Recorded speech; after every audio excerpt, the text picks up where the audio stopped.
Okay, we're gonna be recording something here. I didn't record last night what the president had to talk about because I knew that it was going to be all over the news. But now today, for some reason, MSNBC was partially airing part of what Mr. President Biden was talking about today, but they didn't air all of it. And I'm so sorry that I didn't get the first part of this particular conversation, but I found it to be very, very enlightening pertaining to futuristic plans of various companies, of various injections to help various companies towards pointing us in a better direction towards not only in the global warming areas, but also in bringing a great deal of our industry back here to America, where our children and possibly their children will have a much brighter future in the future, towards at least being able to live out the American dream that the baby boomers lived out, pertaining to if you're loyal to a company and you work all your life, at the end of your lifespan, you got a nice vehicle, you got a decent bank account, you got nice cars, and you can sit back and live out the rest of your golden years. If there's ever been a plan, I think, that fits the criteria of the point and time of the time that we're in right now, I do believe that this is the plan, regardless whether you like Mr. President Biden or not. The fact of the matter is, somebody has sat down and put a great deal of interest in these issues that have not been addressed, as far as I'm concerned, not by the Republicans. A matter of fact, as far as I'm concerned, the Republican Party, various people within the Republican Party, not all of them, but various people, has helped to put us where we are today, because they took their eye off the ball and they was not governing this great nation as it should have been governing, towards establishing us for a new elevated tomorrow that would be industrial smart, economy smart, economically smart, labor force smart, on and on and on. So if you don't mind, please listen to this. I've got some errands I have to run outside. I got to water some stuff outside. I had to stop this broadcast a while ago because I got a telephone call from my health agency that wanted to sit down and dissect, micromanage the medication that I was taking. So because of that, it took me off my train of thought towards what I was doing. So maybe I'm back on the right train of thought here towards recording this, because I felt like that it needed to be recorded for futuristic purposes. Thank you. Quality while increasing their productivity. Think of the family-owned paper manufacturer that could never have afforded trying out cutting-edge technologies. But now they're going to be able to. They're going to be able to grow their businesses. And they can do it without ever leaving their home or their families. This is a game changer. Take the projections, the project in Manchester, New Hampshire. And I tell you what, I heard so much from the delegation in New Hampshire, from Maggie Hess. Anyway, I won't get into it, but this has been one of the things they've been pushing for a long time, both senators and the congressmen. Their goal is nothing short of becoming a global epicenter for the next generation of advanced medicine. But to do it, they need world-class labs for clinical trials that will attract the most innovative biomedicine companies to locate and create jobs in New Hampshire. I have to say to Senator Hassan and Shaheen and Congressman Pappas, I hear you, I hear you, I hear you. I know you've been talking about this a long time. We've finally gotten it. And they're going to need to bring struggling communities along in the process. Because of this grant, Manchester is going to revitalize what was once one of the largest cotton textile plants in the world. Right now, 100,000 square foot mill, a building is empty and idle. but not for long. Because of this grant, a coalition of city leaders and research and community organizations is going to transform that old mill into a modern marvel. It's going to house advanced science labs that are going to conduct groundbreaking clinical trials. It's going to be the place where they can test biotechnologies and treatments that are going to save lives. And the Republican governors working on it are going to be there as well. For workers, small businesses, entrepreneurs in the Manchester area, it means opportunity. It means jobs you can raise your family on in Manchester, not have to move. Because of this American Rescue Plan grant, they're going to be able to have access to cutting-edge technology and labs that never could have been afforded before. It's going to allow them to compete with anyone, anywhere in the world, and make sure the supply chain for these new medicines, medical advances are built right here in America. It matters. As you probably know, I could go on and speak about each of the communities here, but time won't permit. I applaud every community that received the grant and that applied. You're the reason why I'm so optimistic about the future of this country. I mean it. You heard me say it many times before. America is the only nation in the world that can be defined by a single word: possibilities. Nothing but possibilities here. That's what this is all about. I want to thank you, and I'm going to do what I should have done to begin with. Turn it over to the Secretary to begin this, but we're already gone by it. So, Madam Secretary, the floor is yours. Thank you, Mr. President. I think the fact that the President jumped in there right away is a testament to how excited he is about this project. He's fired up, and he's committed to it, and that's because he knows. He knows that we have to be investing in every community in America to help with the transition. So let me fill in a few of the blanks about how this program is going to work, and then we're going to have a discussion with a handful of the 21 awardees. First of all, congratulations. If you are one of the 21 here, you are the cream of the crop. Your applications were fantastic, and congratulations to each and every one of you. The President and I are so proud of you and just thrilled to be able to work with you. I have to thank you, Mr. President, for your leadership. Everybody should know that this was the President's idea.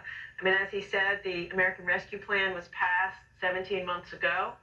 $3 billion of that came to the Commerce Department to do economic development, and we decided to put $1 billion into this Build Back Better regional challenge.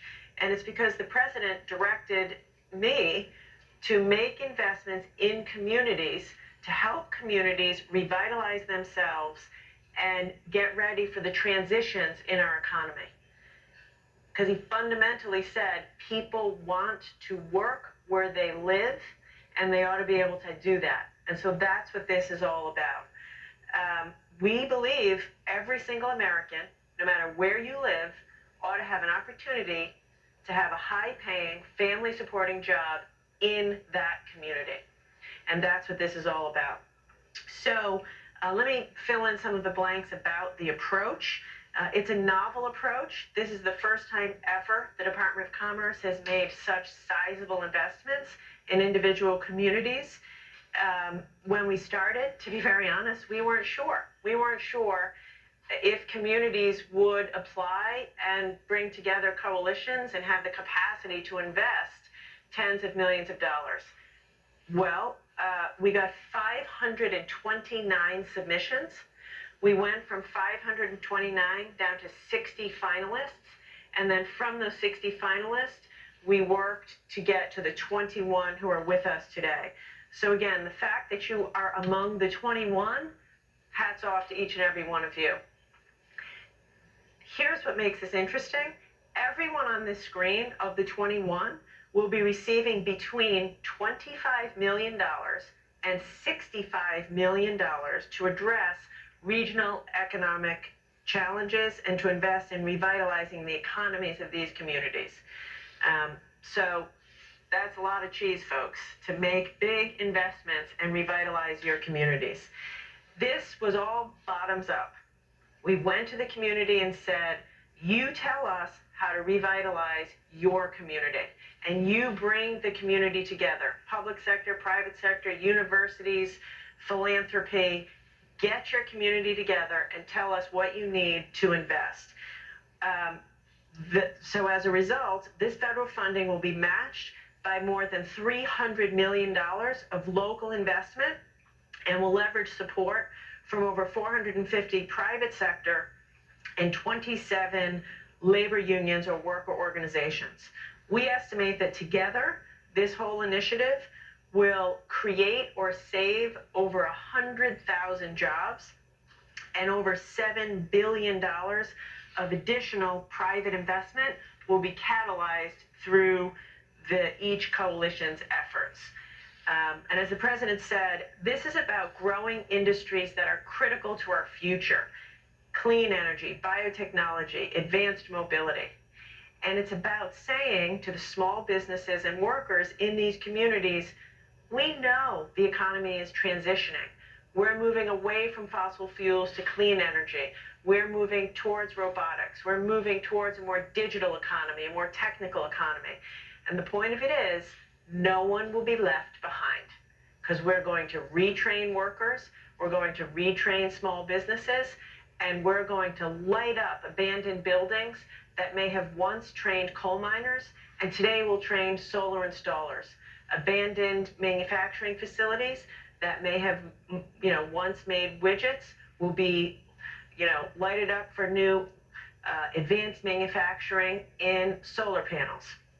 And so the important point here, and the president talks to us all the time about this, is that if you're out there, in Buffalo, and you drive by every day an abandoned industrial building, and you have a pit in your stomach wondering, is there a place for me in a new economy?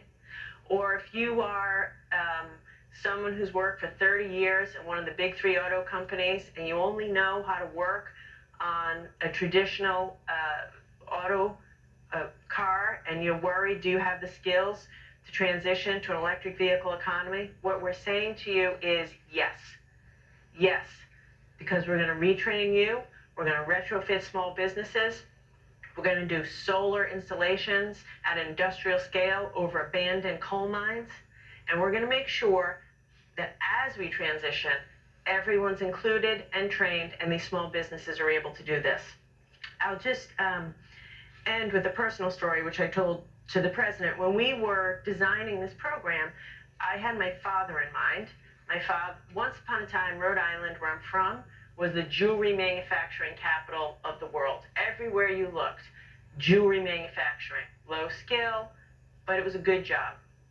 My dad had one of those jobs at Bulova Watch until he was 56 years old, and his job and all the other jobs went to China.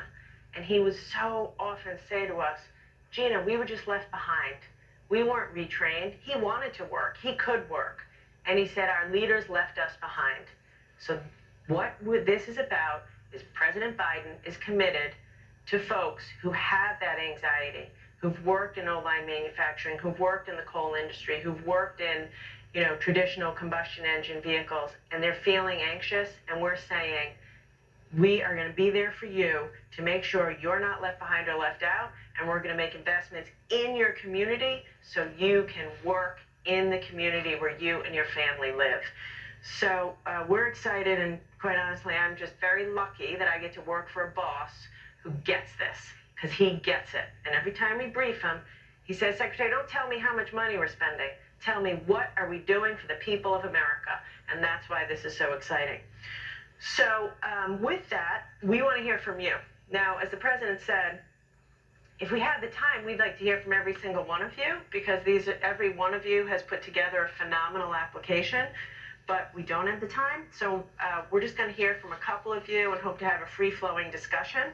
And I want to begin by calling on the Detroit Regional Partnership Foundation. Congratulations. You all are receiving $52.2 million, which is incredible. We'd like to hear from you, and I'd like to call on Maureen. Just tell us a little bit about how are you going to invest the $52 million? What are the projects you're doing, and what does this mean for the small businesses in the supply chain in Detroit's auto manufacturing industry? Good morning. Thank you, Madam Secretary, and good morning, Mr. President. We are thrilled to join you here today from Detroit, the global epicenter of mobility. I want to introduce two of our partners who are with me today. Quentin Messer Jr., who is the CEO of the Michigan Economic Development Corporation, Ned Stabler, who is the CEO of Techtown Detroit. In addition, we have a large group of over 140 partners who are joining us virtually and who work together for this successful application. We're honored that the EDA has recognized that the Detroit region is leading the transformation from internal combustion engine to electric vehicle. The Global Epicenter of Mobility, or GEM, is Detroit's answer to the Build Back Better regional challenge. Through an inclusive and equitable lens, GEM will help the Detroit region redefine every aspect of mobility, from the cutting edge technology that moves people and goods to creating new quality jobs and readying new sites for business. We are building an inclusive, prosperous 21st century with your help. GEM's vision is to accelerate economic growth by building on the region's unrivaled mobility assets. It will create a smart, secure, sustainable, and inclusive advanced mobility industry, starting with the transition to next generation electric, autonomous, and fully connected vehicles. This grant will fund 6 unique projects that will help the region and country maintain its global automotive leadership. GEM will support workers, startup businesses, and small to medium-sized companies as they adapt to new high-tech advanced mobility industry.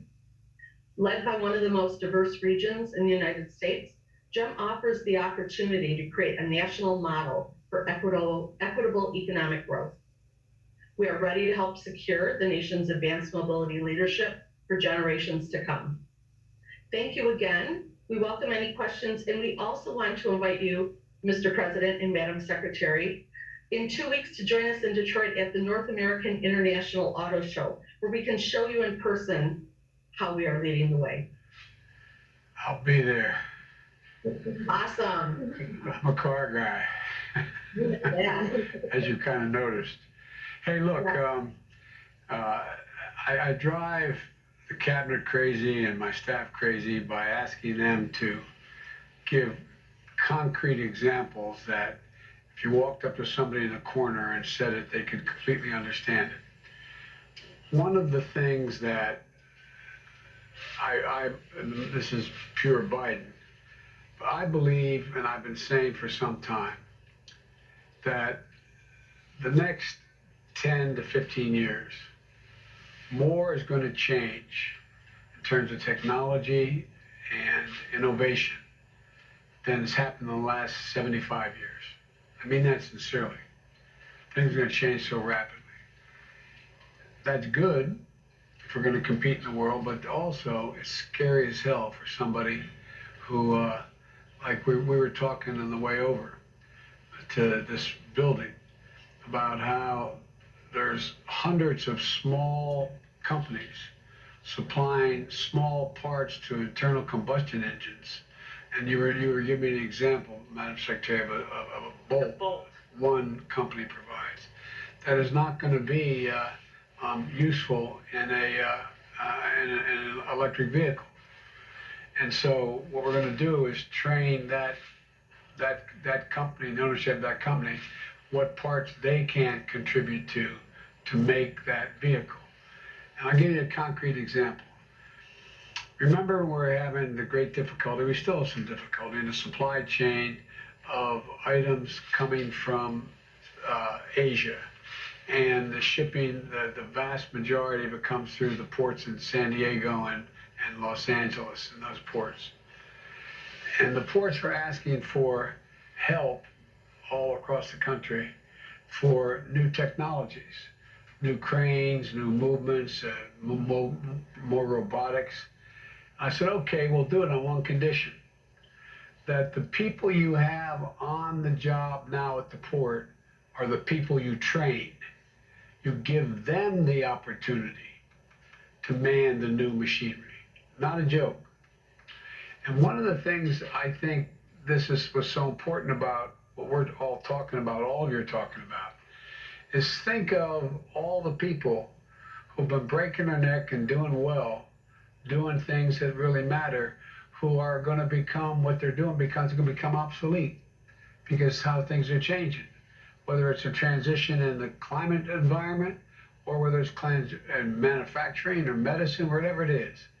And so when you say we're going to provide in-depth assessment and assistance to 65 firms through a supply chain transformation center. That can sound pretty abstract to a lot of people. Give me an example of what you really mean, what this will really mean for a company and its workers in this supply chain transformation center. What are you talking about? Absolutely, Mr. President. As you know, in our region, because you were very important here a few years ago in helping us make a transformation, we need to do it again. We have a terrific, talented workforce and supply chain, but we need to give them the skills that they need and the tools that they need. So one example is a company in a community in the Detroit region called Oxford. It's Barron Industries. They're a casting company, but they need help in making sure that they can produce the right parts with the right technology at the right speed with the right talent. So they have been receiving assistance on marketing, on cybersecurity, on production techniques, so that they can make the transition as rapidly as the OEMs are making it, and they can stay an important part of that supply chain. That also includes making sure that their employees have the skill sets, the upskilling that they need so that they can be successful. And as you say, included and staying here in our region to do those jobs. Mr. President, one of the things I love about what Maureen and her team is doing is that so often we focus on the big three automakers, which is important, for all the obvious reasons. But what they're doing is focused on the whole network of small suppliers. The hundreds, if not thousands, of small, family-owned suppliers to the big three, and making sure that, as Maureen said, they have the new materials, the new technology, the new training, so that they can continue to service as we move towards EVs. And so I give you a lot of credit for getting into the supply chain. Last thing I'll say, I can talk about this for a long time, but going through two of the major American automobile plants for a long time, for an extended period of time, there was a lot of concern by the UAW about robotics and how that was going to displace workers, when in fact, being able to teach those folks how to use those robots and increase productivity and doesn't displace them is what's really happening. And so it's all about, you can maintain the workforce, you can increase the productivity, remain competitive internationally, and still get a lot done. But at any rate, I maybe as my grandfather used to say, with the grace of God, the goodwill of the neighbors, I'll see you at the auto show. We welcome you, absolutely. All right. So the mention of robotics is a perfect segue. I'd love to turn it over to Stephanie from the Southwestern Pennsylvania New Economy Coalition. You all will be receiving $62.7 million. I'd love to hear Stephanie talk a little bit more about that. To put this in perspective and to pick up on the point you just made, Mr. President, about robotics, Carnegie Mellon University in Pittsburgh is, we all know, a world leader in robotics, and a lot of jobs have been created right around CMU. But if you're living in a coal community or a rural community outside of Pittsburgh, you might wonder, how do I fit in? How do I get a job with robotics? And well, the county executive, that's what you. Exactly. That's why he's part of it. So that's what these guys are doing. So we'll turn it over to Stephanie and the team, and maybe tell us a little bit about what you're doing. Sure. Thank you, Madam Secretary. And yes, Mr. President, I am joined today by several of your friends, the County Executive, Richard Sherrill, President of Carnegie Mellon University, Farnham Jahanian, and my colleague and the Chief Equity Officer on the project, Majestic Lane. And What I want to start off by saying is thank you for your vision, and thank you very much, Madam Secretary, to your incredible team and for you in making that a reality. What we have loved in some ways most about this project is that we get to do what we do best in Pittsburgh, which is collaborate and bring together what we had 200 partners in, which is we call the special sauce in Pittsburgh, to make words into action to deliver on your vision. And so through this amazing challenge, we are able to do exactly what you said, which is to look at those 3,000 manufacturers that are in counties like Indiana and Fayette and Greene and Washington, and marry them with the over 100 robotics companies that birthed from Carnegie Mellon University and many of our other folks, to actually put them together to create the jobs and the technologies and the companies of the future. And we're doing that in a way that is building programs for people. This is about people first. 14,000 workers, 750 companies that will fuel an entire new economy for us that we think won't just be about Southwestern PA and not just the United States, but globally, to redefine how we do business and how we keep jobs at home in our communities, as you so well described. Thank you. One of the things I love about this is a lot of people, when they hear robotics or they hear autonomous technologies, they hear, I'm about to lose my job. And so what Stephanie and the team are doing is saying quite the opposite. This is going to create job opportunities for you, including in your rural community, not just in the neighborhood of CMU. Yeah, I so appreciate that question, Madam Secretary, because as you can imagine, as the birthplace and the leader in robotics, this is a question we tackle and think about extensively.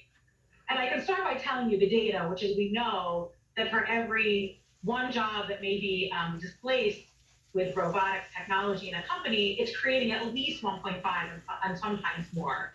But what's even more important, and that we understand, is for the companies that are actually growing and scaling in our midst, those 100 companies I talked about, many of them have upwards of 1,000 employees right now. And those are middle skill jobs. Those are jobs where people are tinkering and building sensors and using the skills that you described, like your father had. And that's exactly what we're trying to do here today. And we're doing it across industries like energy, like agriculture, like healthcare. This is an incredible broad-based opportunity. And what we even know more is when we talk to those workers, they are more fulfilled. They are actually enjoying their ability to use their creative skills to customize sensors, to repair robots, to work in partnership with entrepreneurs in creating those actual technologies.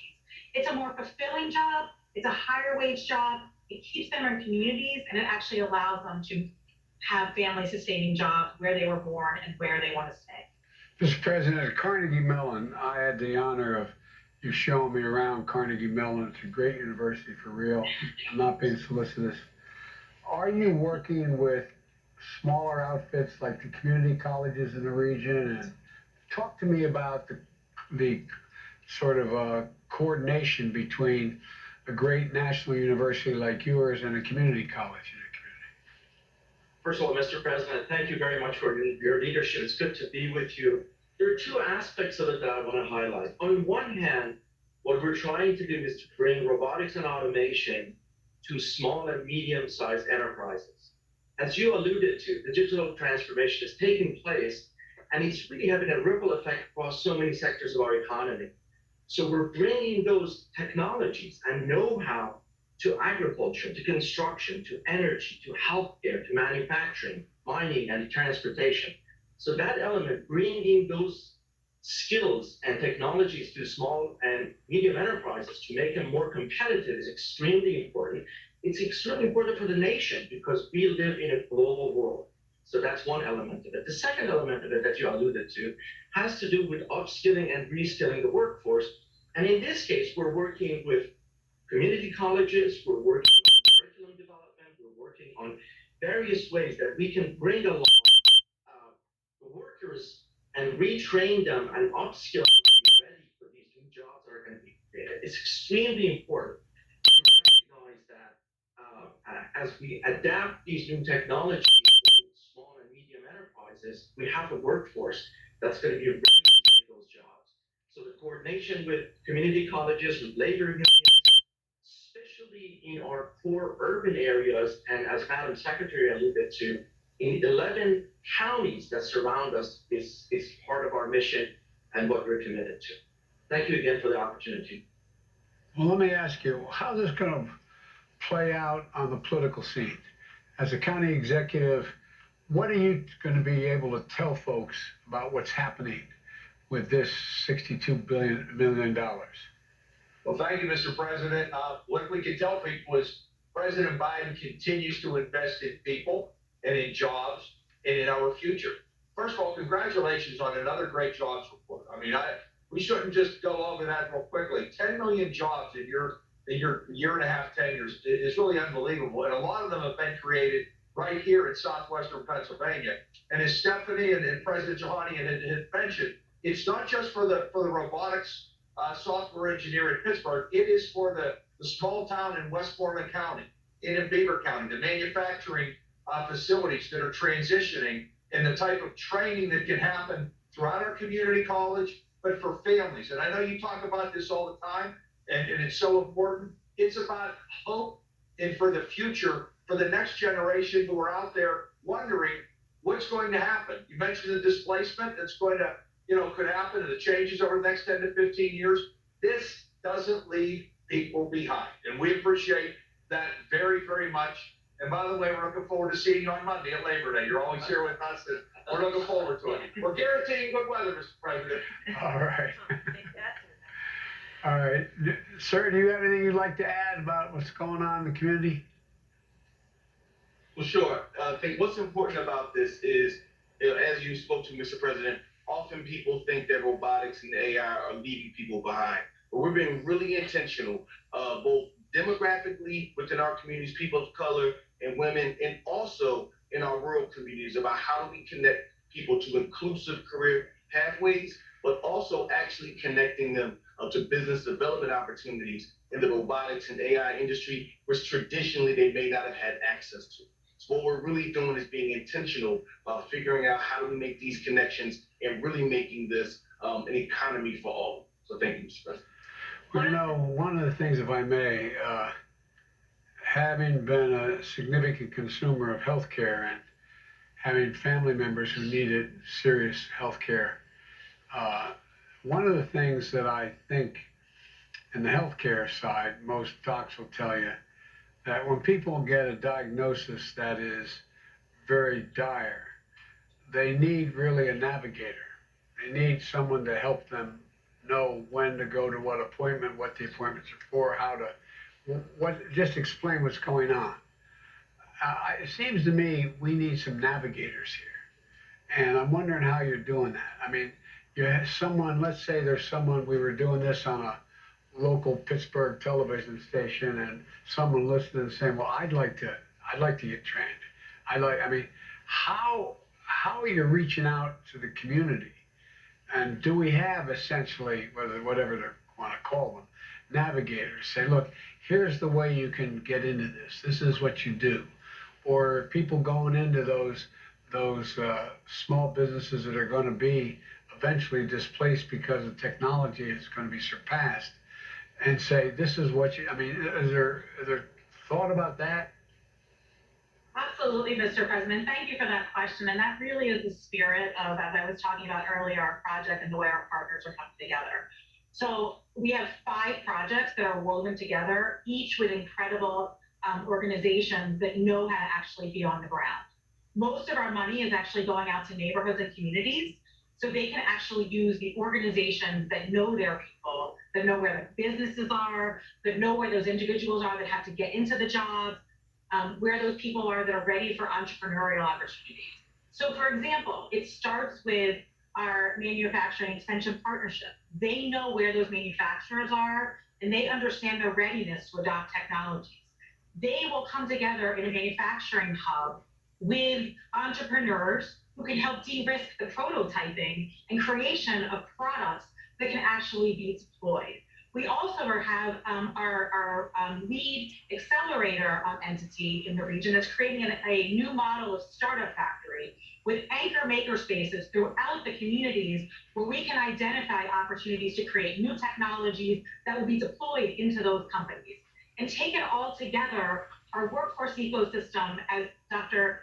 Janey described, will actually be connected by a web of workforce boards and other community organizations, including labor unions and other, at the neighborhood level, who can then bring those curriculum, the partnerships, the workers to the table for those jobs. So we're really relying on, as I said, 200 entities and partners who know how to navigate and know where the businesses are and know where the people are to make sure we have a marriage and alignment that can propel this opportunity. One of the things I've raised, and I've not raised with the secretary, but I've raised with you guys and everyone who's part of this grant effort, I think it's useful. Think about it. 25 years ago, 30 years ago, almost every high school had shop classes where you learned how to work with your hands, where you learned you could go and take carpentry or automobile, and just to get a sense. I really think we should be talking, and I don't have a program, but I think we should be talking about a little bit about how we let high school students know how things are changing and what may be available down the road. And I know we're supposed to, I know I'm taking this longer than I should, but a guy who's been talking about transition for a long time with me has been Joe Manchin. He lives, breathes in East West Virginia. But Joe, how's this going to help, if it is, the West Virginia, the transition to a strengthened, not totally new, but a new economy? Yeah. Well, Mr. President, you and I have spoken many times about this when you first came into office, even when you was running at that time, about how West Virginians felt they were left behind. My wonderful state and all the great workers and the people in my state that worked hard and they're very proud, they've done the heavy lifting for years and years and years. And basically, they never complained. And as things started changing and transitioning, there was nothing left for them. 21 of our most affected counties are in southern West Virginia. This is based around that, and it's pumping into an area which is, we call it the Appalachian Climate Technology, or the Act Now Coalition, which is led by Brandon Dennis, and Brandon's here with us, and he's done a tremendous job with his team and the Coalfield Development Corporation. It's basically reinventing, not just reinventing, but basically being able to meet the needs of the public as we transition and making sure that we can provide the services. That's what they've been doing for quite some time. And this announcement here and this rescue plan, the American Rescue Plan, continues to play benefits for West Virginia. But also your co-chair of Appalachian Regional Commission, Gail Manchin, who I know very well, is very, very proud that Appalachia has gotten so much consideration and assistance. And you're the first person, Mr. President, and with your most capable secretary and our dear friend Gina Raimondo, directing it to the people that need it the most. I think that's what we're here to say is thank you. These 21 counties have eight regional projects. I have with us here on the panel, I have my dear friend Amy Goodwin, chairman, she's a mayor of Charleston. I have Steve Williams, fellow colleague of mine, and he is mayor of Huntington, our two largest cities. And we have with us also Stephanie Tyree, and she's the West Virginia Hub Director that works directly with these projects. They can explain in detail what this is going to allow us to do. And we've gotten this $62.8 million, one of the top awards, and we're so proud of that. But the need is there, and I can guarantee the investments will be made. You and I have spoken many times about you can spend money or you can invest money. We're going to give you a return on this. We're going to give the taxpayers of the United States a return on their investment in West Virginia. That's what this is about. And a reward base to the people who have done the heavy lifting to allow them to continue to transition. Now with our Inflation Reduction Act, Mr. President, this segues right into that because now it's going to allow them to start focusing on a complete new way of delivering the energy that this country is going to need. Coal, all we talked about, all the cars, and Debbie Stabenow and I talk about that a lot. And I said, Debbie, you wouldn't have a car if it wasn't for the coal and the steel that we produce to send you the material you need to make the cars. So we're all hooked to the hip here. And as the transition goes on, the investments that are being made. The 48C tax credit is going to put $4 billion additionally back into coal hit communities, so we can diversify and attract more business there. So I just can't tell you how much this means, Mr. President, and I'm just so proud to be part of this, and also so proud of what the ARP has done, American Rescue Plan, and so excited to see what the Inflation Reduction Act is going to do. So many people don't know how much is in there that's going to transition their lives and transfer them into an economy that's going to give them an awful lot of stability. So we're very proud. Well, Joe, thanks. I'd love to talk to every one of you, but I'm getting a sign here. I better cut. They're going to have a... I was afraid you were going to get the hook. But look, We could do this all day, but the point, let me conclude by saying this. This is not going to waste money, what we're talking about each year doing. It's going to grow the economies. It's going to keep us in a position where we are the most advanced economy in the world, and where we bring along the people who have made this country. You know, I joke, and I shouldn't get political, but let me put it this way. The people who built the country are hardworking people who work with the sweat of their brow and their hands, and they're the ones that created a middle class. And I think this is going to enable that same group of people, like most of us were raised by, to be able to have an opportunity to continue to do well and to take us through this next phase. Because, you know, there's that, Joe and my colleagues in the Senate used to always kid me for quoting Irish poets, but all's changed. It's changed utterly. Terrible beauty has been born, as the Irish poet said. And we've got to take advantage of it, and I think we can. I really, genuinely think we can. What did he say? What was that? What was that Irish saying? Never heard that before. They're the ones that created a middle class. And I think this is going to enable that same group of people, like most of us were raised by, to be able to have an opportunity to continue to do well and to take us through this next phase. Because, you know, there's that, Joe and my colleagues in the Senate used to always kid me for quoting Irish poets, but all's changed. It's changed utterly. Terrible beauty has been born, as the Irish poet said. And we've got to take advantage of it, and I think we can. I really, genuinely think we can. Terrible beauty. I look forward to meeting all of you at some point along the way, and we're going to continue to keep this moving, because there's $3 billion total in this, and it's going to grow the economy. Everybody's better off. When you grow the economy, everybody from the local drugstore to the local supermarket to a local church, everything grows. And that's what this is about. Anyway, thank you all. Thank you. If I can say one thing to you, Mr. President. Yes. Thank you for not forgetting and not leaving anybody behind. I can't tell you how much this means to our hardworking people in West Virginia. And they are truly appreciative, and the families are, to be able to stay where they love and their heritage and their roots are. And so many of them had to leave. You've given them that opportunity, and you didn't forget, and you kept that promise, and I appreciate it. Well, Joe, remember, I'm from hard coal country, Scranton. All right. Okay, anyway, thank you all so very, very much. Thank you, Mister. Congratulations, everybody, and we're excited to work with you to make all of this a huge success. And thank you, Mr. President. Thanks. All right.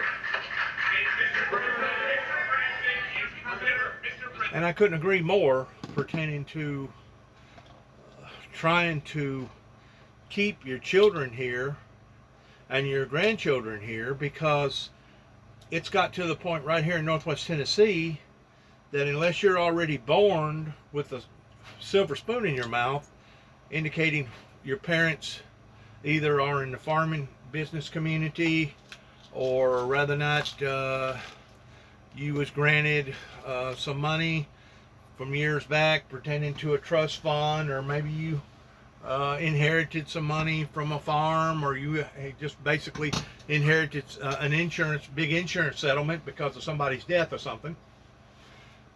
The majority of the people right here in this area as the national statistic says, that it's over a third of the population right now that is behind either on their automobile payments, their rent payments, or their home payments, or all the above.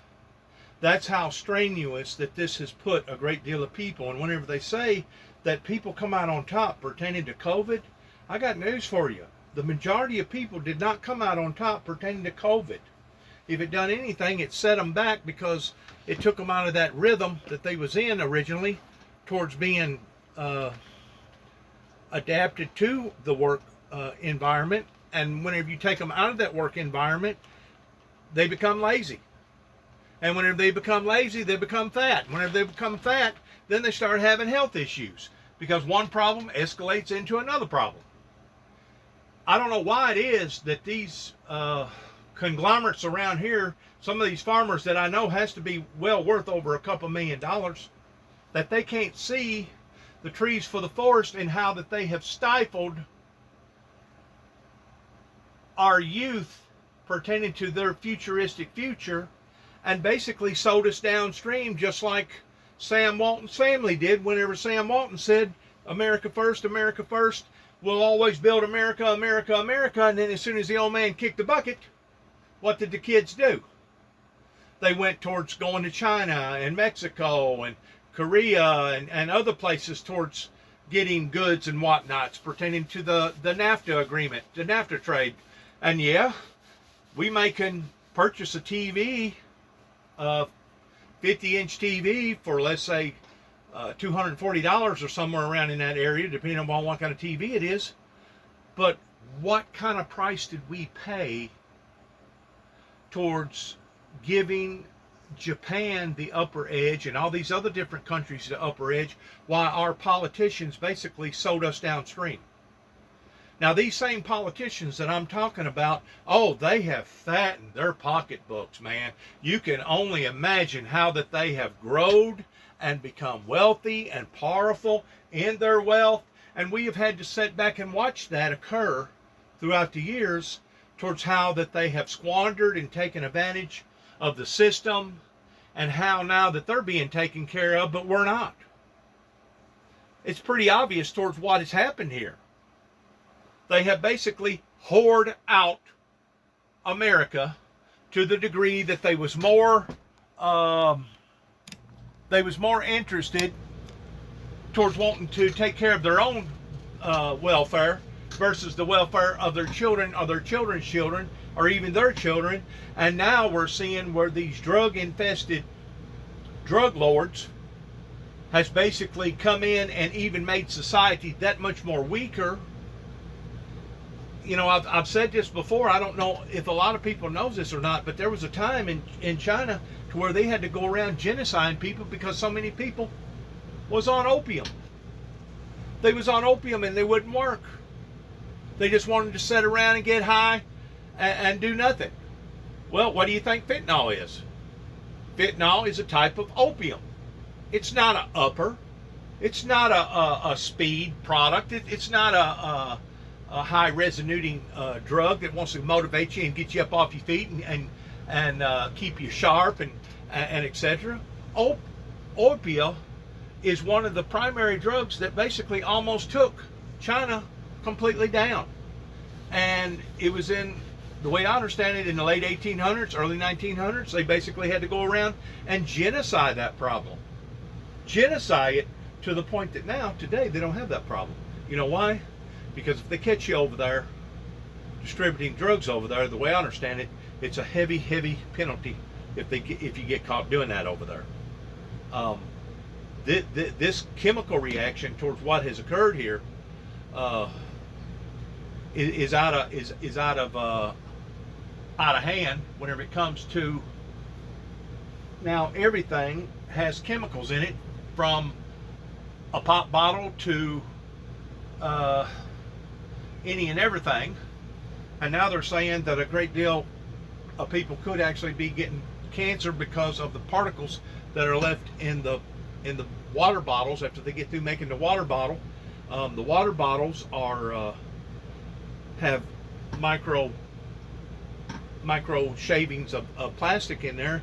And of course, if you drink a lot of water out of a lot of those water bottles, what are you drinking? You're drinking every kind of chemical that plastic was made out of.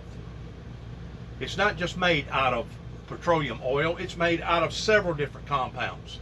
And if you drink it long enough and put it in your system, it's kind of like mercury. They claim that the Tennessee River is contaminated because of the Asian carp that has brought mercury into a great deal of the fishes over there. Well, they say that it ain't going to hurt you as long as you drink or eat or consume, let's say, a fish meal once a week or a fish meal maybe twice a month. But now, if that's all you lived off of was fish, and you lived off the banks, and that's all you ate in the morning and at noon and at night was fish, eventually you're going to get enough mercury in your system to where it will affect you. One chemical compound will exceed all the other chemical compounds if it is a strong enough chemical compound, and you can't tell me what type of, well, let me just say this in Indian. In the auto body industry, we have to work on every automobile that has been manufactured by every manufacturer from A to Z. And from year to year, they change styles and they change different fabrics, they change different this, different that. And one of the main things that I have recognized in the auto body industry is that they just don't have one bumper pertaining to it just being made out of one particular product. They got something like 25 different products, 25 different types of rubber and plastic compounds, and that's just in the front and back bumpers. That ain't counting what the door handles are made out of. That ain't counting what the dash and probably a third of the vehicle's made out of pertaining to the interior and parts and etc. I mean, we have been inundated by plastic in the past 50, 60 years, because I can remember as a child, plastic was far and few between. Most everything come in either a bottle or a cardboard container, which I don't think that there was that many cardboard containers, but maybe cereal.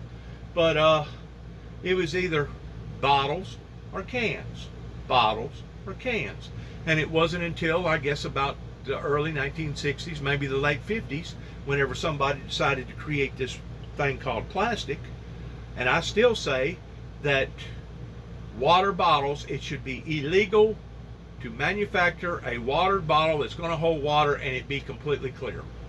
Because that completely clear water bottle, if it's thrown out here in a weed somewhere and it's got a third of the water still left in it, or even a partial amount of the water still left in it, whenever the sun hits that water bottle, it warms up the water that's inside that bottle. But the reflection that comes from that water bottle and reflects over to whatever it's reflecting to, which could be weeds, could be grass, could be leaves, could be something else that was very, very flammable at the time, depending upon the moisture, depending upon the wind, depending upon whether or not it's rained a lot or if it hadn't rained a lot. But it can be a lethal component that, to this day, a great deal of these forest fires that does start, people don't have really no idea how they start.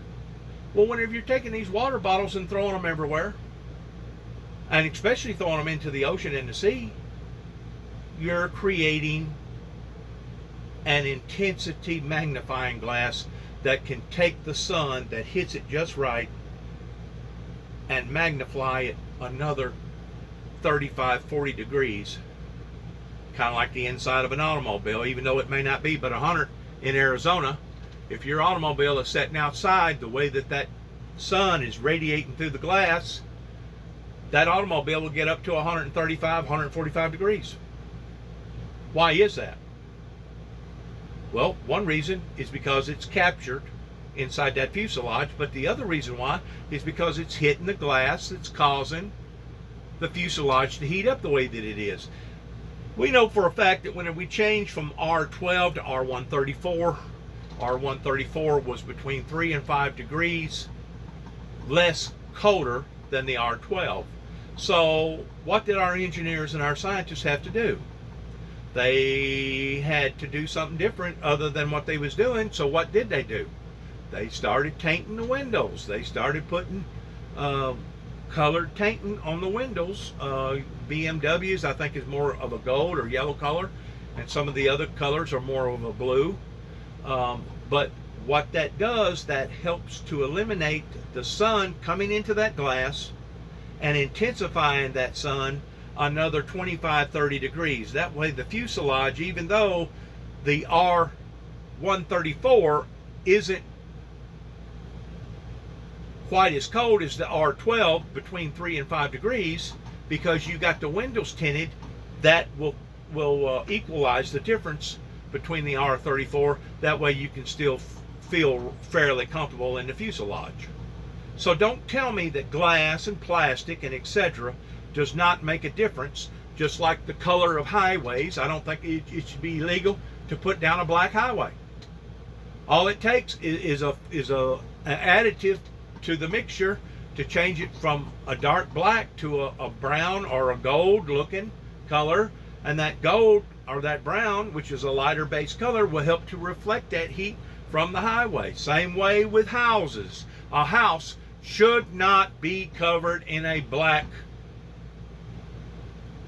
tarp shingle type house, because instead of reflecting the heat, it absorbs the heat. Out in Colorado, if you're in the city limits of Denver, Colorado, they have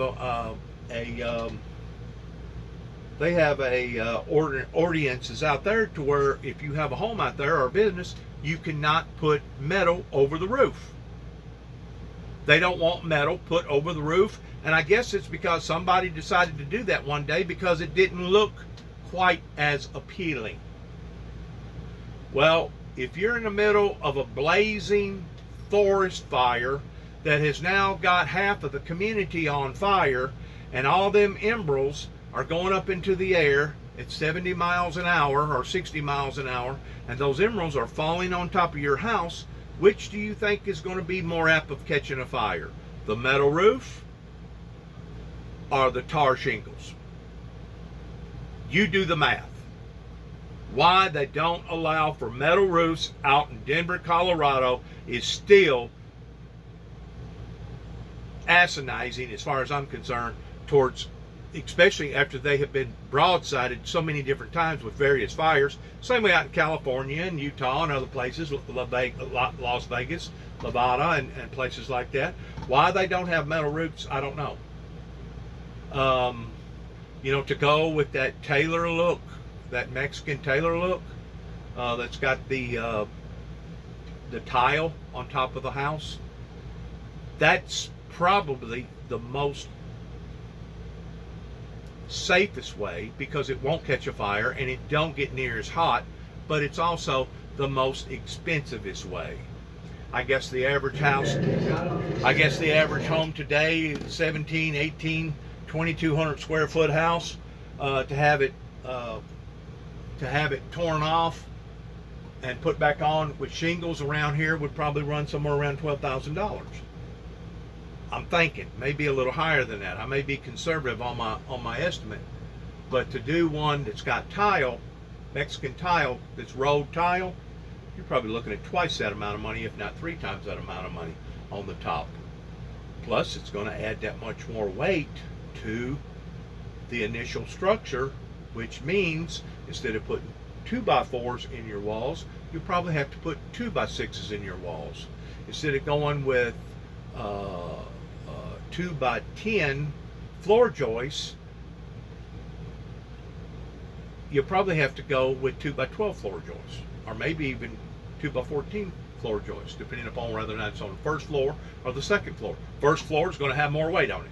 How come people can't figure out various things that we need to do that would help to produce more work and save the planet? How come they can't do this? They're bound to either be stupid or dumb, or they've been uneducated, or they just can't see the trees for the forest, or they just don't care. They just don't care. You know, a lot of people, they love black tar roofs. They'd rather go with a black tar roof than they would any other roof. I think, if I'm not mistaken, back around the 1940s, I don't know why, I'm pretty sure there was a reason for this, but along about World War II, the shingling at that time that was predominant in America or in this area was green. Dark green shingling. But it still had a light tint compound to it that made it reflect the heat versus absorbing the heat. I don't know why they went with green. Maybe there was something going on with the army to the point that they run out of black coloring. I don't know, but obviously something was going on because their style of their buildings was different back then, and a lot of their materials was different back then. A whole lot of their materials was different back then. You know, they had asbestos, they had copper plumbing, they had a lot of things back then that now we have been able to analyze and look at and say, you know what? That's a harm to your health. Of course, at the time, whenever they was manufacturing and putting it up and living in it, they didn't know that. But now we do. So because now we do, what do? We change, we evolve, we grow, we mature, we go to something different. It's the same way with dealing with the greenhouse deal. You know, whenever I was in Chicago in 2010, being studied in MCC downtown Chicago, and they let us go up to the top of the roof. I think it was like the 33rd floor or something like that, which is fairly high, but it's not near as high as a great deal of the skyscrapers there in Chicago. But what I did notice in being up on top of the roof, you could look down on some of the other shorter buildings, and probably, I'm going to say 6 out of 10 had started this program at that time. I don't know if it's still going on, towards putting greenhouses up on top of the roof. That gave the people an opportunity to do something with their time. It gave the people an opportunity to be able to grow their own produce, and it also helped to eliminate some of the heat that those black tar roofs would absorb. I mean, just solid black roofs. Well, if you put a bunch of pottery out there and a bunch of pots and this and that, knickknacks out there, it's going to help to absorb a great deal of that heat, and that will in return help to eliminate some of the global warming. We're going to have to work smarter and not harder. And if we don't, we're not going to be self-sustainable as a productive society pertaining to living, breathing, functioning, and going about our routine lives. You know, whenever we devote all our time, money, and energy on catastrophe after catastrophe after catastrophe, well, you kind of get the ideal that, wow, it's created this big diversion, and instead of us using up our resources and our time and everything on new adventurous achievements and architectural whatever, as far as being on top of the game, now we've devoted all our time towards trying to help those in dire need. But while we're helping those in dire need, we're losing out on the other stuff that we're supposed to be concentrating on. One other thing I want to make mention. To observe. Here's Talia with more.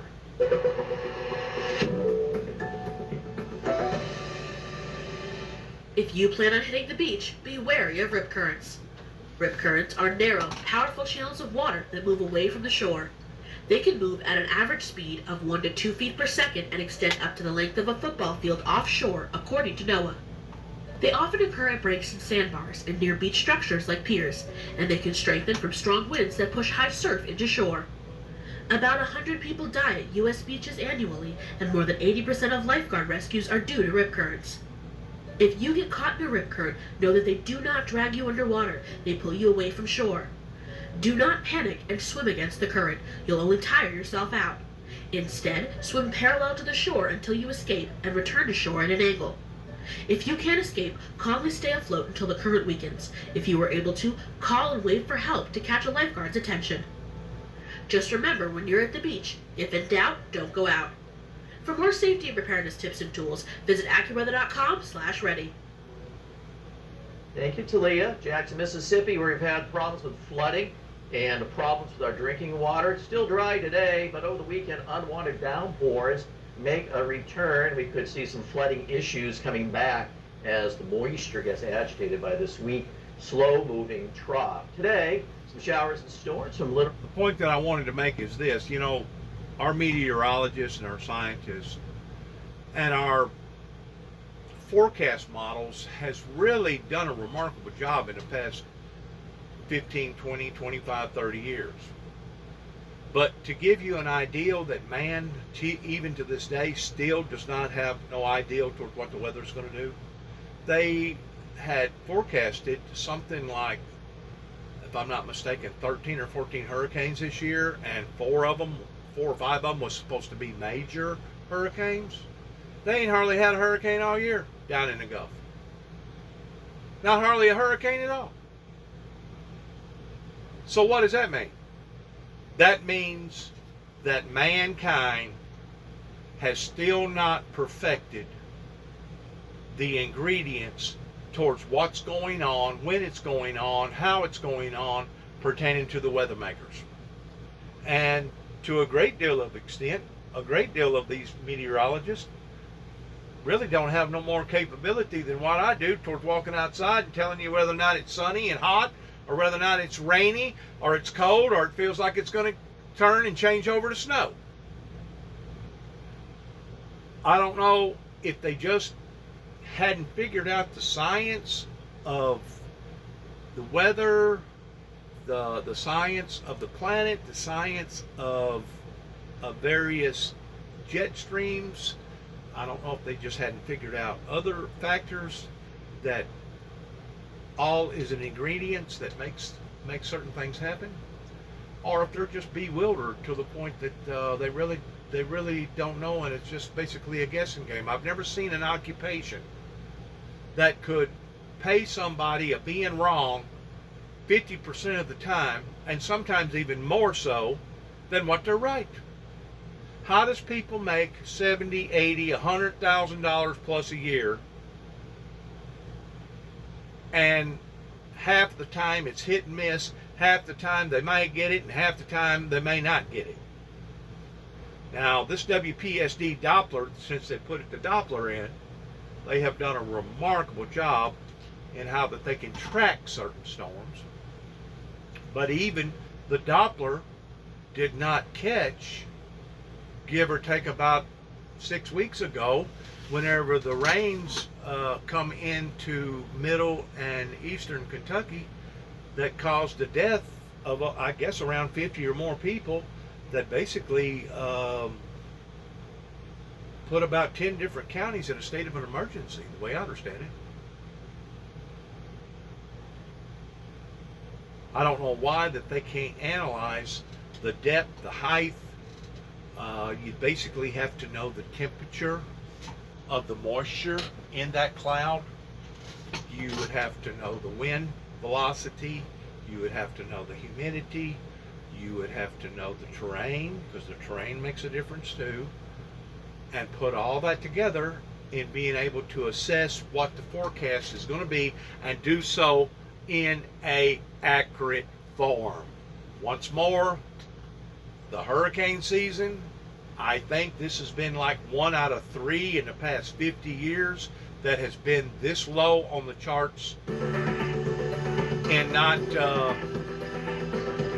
seeing the development of hurricanes down in the Gulf or over towards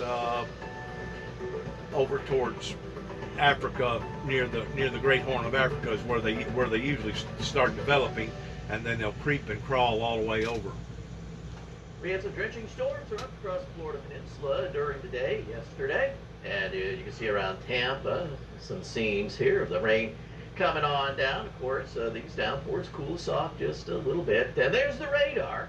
That's what we use to monitor these showers and storms. A lot of reflectivity there, those drops. Well, we don't want to see the storms over the weekend, do we? Here on. See, I personally think that they ought to use drones in every cloud to determine the height, the wind velocity in that cloud, and the temperature of the moisture in that cloud. Similar towards how that your hurricane hunters will drive or fly a airplane into a big cloud that's developing somewhere, that they can take all the statistics and put it together and be able to come up with more of an accurate forecast after the storm has developed or during the time of the development of that storm. If we don't have airplanes or drones or air balloons or whatever going up into the solar system towards recognizing whether or not the temperature of the water is at, let's say it's at 92 degrees versus 82 degrees, that's 10 degrees difference. That means that if that water is that much cooler in that cloud, odds are it's not going to go as high. And I'm not a meteorologist, but I can figure out this stuff. Just like I can figure out the facts that we are not doing all the damage to this planet of the carbon dioxide that's going up into the upper atmosphere, that's hurting the ozone, that's warming the planet from the outside in. It's being warmed up from the inside out. And I continue to say that again and again and again, and I get no response. And no, I'm not trying to coin a certain particular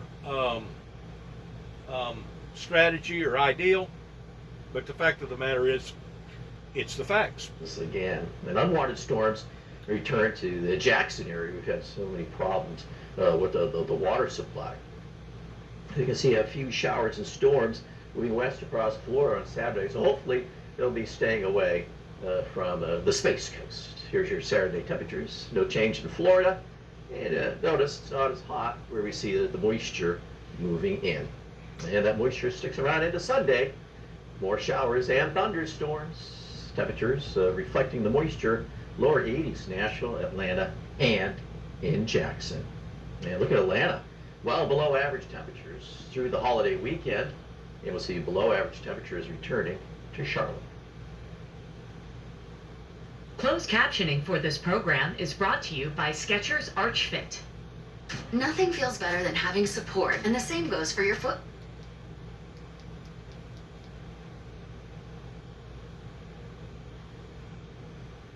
We're already here!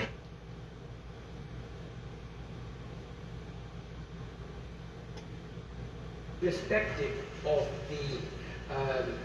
the kinetic power of whatever you are throwing at the time, is unacceptable in any way, under any safety and security criteria.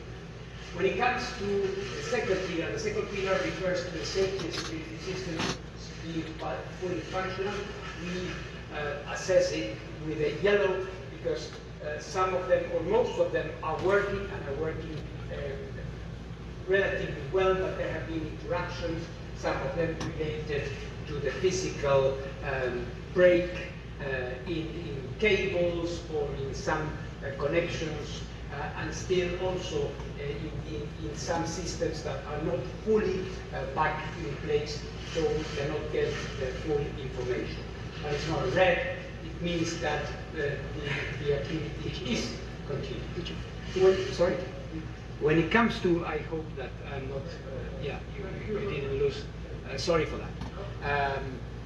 When it comes to the operating conditions for staff, this, as you know, has been one of the main points and continues to be one of the main points of concern, because this situation in Zaporizhzhia, we have this unique, unprecedented situation where you have a Ukrainian nuclear power plant which is controlled by the Russian occupying forces, creating a situation whereby you have a cohabitation of the operators, people, Ukrainian people, employees, and professional experts that have been working there, and there's also presence from Russian nuclear experts and also military forces. We we don't put it fully red for one reason. And it is that the plant continues to operate, and there is a professional modus vivendi, if I can put it like that. They work together, and the plant, as it is obvious, because it has been operating, 2 units as of today are still operating, including unit number 5, which was scrapped a couple of days ago and now is back in operation. So all the physical conditions are there, and the plant continues to operate. The same code we are applying to off-site power supply. This has also been a matter of enormous. See, I'm not a nuclear physicist. I don't know nothing about equations. I don't know nothing about splitting atoms. I don't know nothing about the centrifugal force that it takes to split atoms. I don't know about fusion. I don't know about what is it, uranium that they make the reactor rods out of. But I do know this: if you look at those charts, green and yellow is probably real good. I'm just thinking, green and yellow is probably good. Yellow and yellow is probably average. Red and yellow versus red and green is probably below average.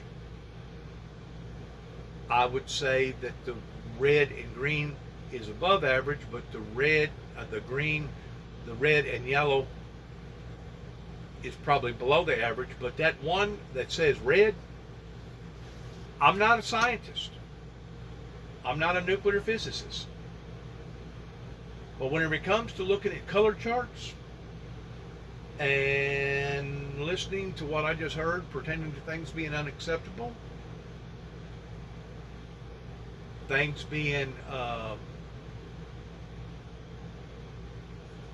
basically being unpredictable, unacceptable, they're basically dealing with something over there right now in Ukraine with that nuclear plant that could literally haunt them the rest of their entire lives. I put a lot of respect in what them people right there do. How they have broken down the fundamental velocity of atoms and structures and tearing them down, similar towards how a doctor would do in the middle of an operation or trying to cure somebody, pretending cancer or whatever. They have similarities of the expertise that it takes to be able to take something like this on and try to dampen it down where it's not going to be a catastrophe for the whole world. Because that's basically what they're looking at here.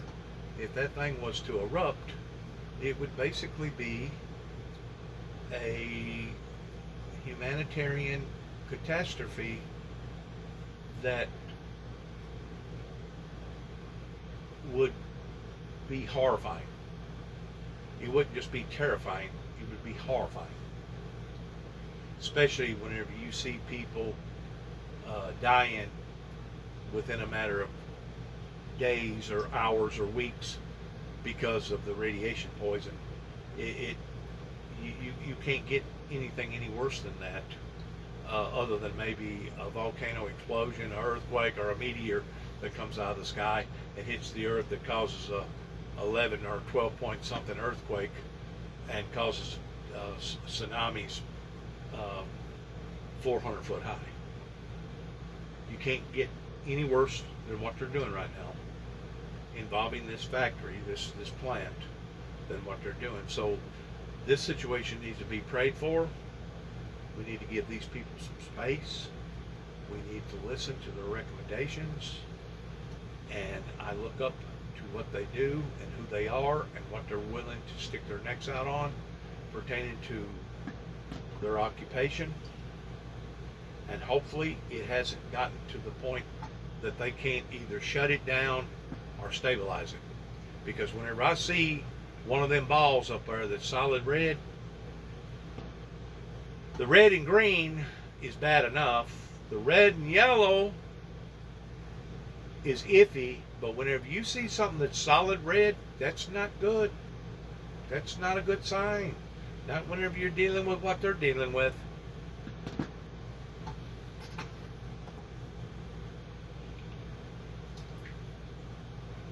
The things, the inventions that the Homo sapiens have created down here, they can either help us or they can destroy us. It's basically the same way with smartphone technology. That's the reason why I accuse artificial intelligence towards basically being an oxymoron, is because that equipment, those devices, that technology, if it's used properly, can be probably the best thing that's ever been created since toilet paper. But if it's used improperly, with the wrong motives, it can actually be weaponized to the point of destroying human beings' lives rather than saving or helping human beings' lives. These are the areas that we really, really need to tighten up on, regardless whether it's social media platforms or it's nuclear facilities. It's basically all over the world now. These are things that we really, really need to modify and perfect if we are going to excel into the future in having a future for the little ones. You know, us grown-ups at our age now, about the best that we can hope for is to ride off into the sunset and not be in excruciating pain right before we take our last breath, and try to live happy and try to live healthy and try to help others in our golden years. But it's the children that's going to inherit all these problems. And if we as an adults that created the problems can't fix the problems, how can we expect for them to fix the problems if we, the ones that created the problems, can't fix them ourselves? That's why we need God's holy divine leadership, holy divine knowledge, holy divine understanding in these areas, in these elements that has not been fully perfected or modified. Good luck to all of us as we end our program by saying God bless America, God bless our endeavors. Want to say happy Labor Day to all the people out there that has ever labored, regardless whether they're laboring for monetary purposes or they're laboring for the Lord Jesus Christ, or they're laboring towards being a good civilian, a good Samaritan to society, regardless whether they be teachers, preachers, instructors, whoever and whatever, nurses, doctors, first responders.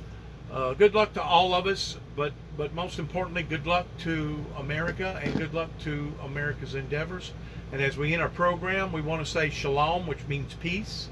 We hope you have a comfortable remaining Labor Day weekend, and we need to try to learn to make adjustments towards improvising, if that's what it takes to be able to get along with one another. We're going to have to consolidate. And the way that we need to consolidate is in a positive form and not a negative form. And what the president done last night was that in which what needed to be done by telling the world that there is a great deal of not just the Republicans, but there's also Democrats out there too, that as far as I'm concerned, they're extremists, they're dangerous, There's growing militia all over America since basically what happened in Waco, Texas in 1993. And this type of